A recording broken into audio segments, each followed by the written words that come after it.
What if the person you loved was still beside you, but you had already begun grieving them years before they were gone?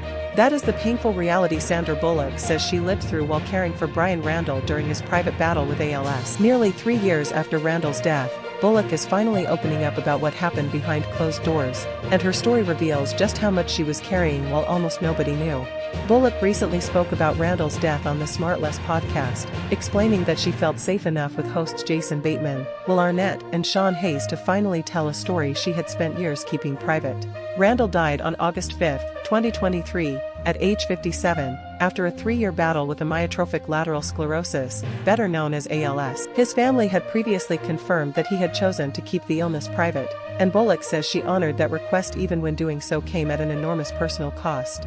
Here's the part that makes her story especially difficult to understand. Bullock says Randall was ill for roughly half of their relationship, meaning the disease wasn't something that suddenly appeared at the very end of their 8 years together.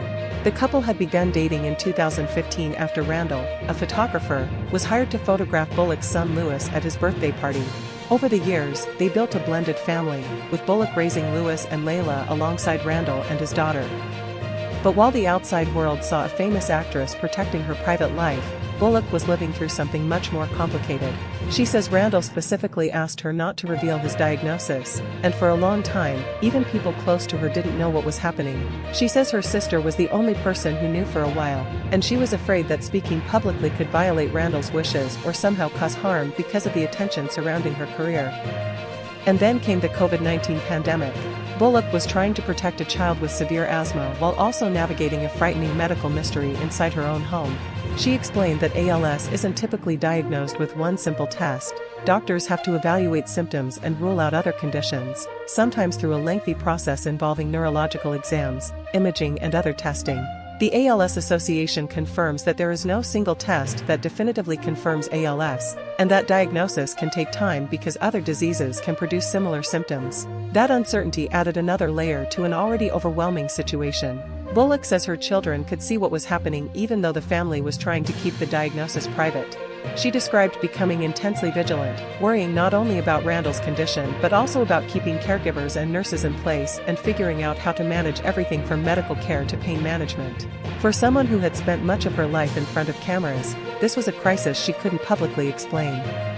But perhaps the most heartbreaking thing Bullock revealed was when she believes her grieving actually began. She says something inside her told her to start grieving Randall before he died because she knew she would eventually become his caregiver.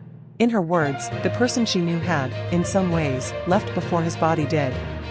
That's a devastating reality for families dealing with progressive diseases, because ALS can gradually take away movement and physical abilities while the emotional relationship continues in a completely different form. Bullock also spoke about the guilt she carried as a mother. She had young children watching the person they saw as a father figure become increasingly sick, while she was trying to be caregiver, parent and protector all at once.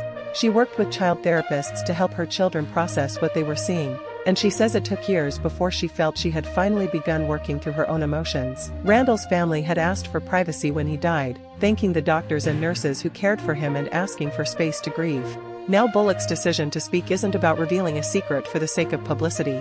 It appears to be about finally putting words to an experience she had been carrying almost entirely alone. And there's another reason this moment stands out. Bullock has spent recent years prioritizing her children and stepping away from the spotlight, but she's now returning to acting with Practical Magic 2, which is scheduled for release in September 2026. Her return comes at a very different point in her life, after years of caregiving, grief and rebuilding her family life. Maybe the biggest lesson from Sandra Bullock's story isn't about Hollywood at all. It's about what happens when someone becomes a caregiver while quietly watching the person they love change, and how grief can begin long before the final goodbye. Bullock says she wouldn't want to live through it again, but she also recognizes that the experience changed her understanding of love, family, caregiving and loss forever. And after years of silence, she's finally telling that story in her own words. If you found this update helpful, don't forget to like the video, subscribe to Prime Wire, and turn on notifications so you never miss the latest news. Thanks for watching.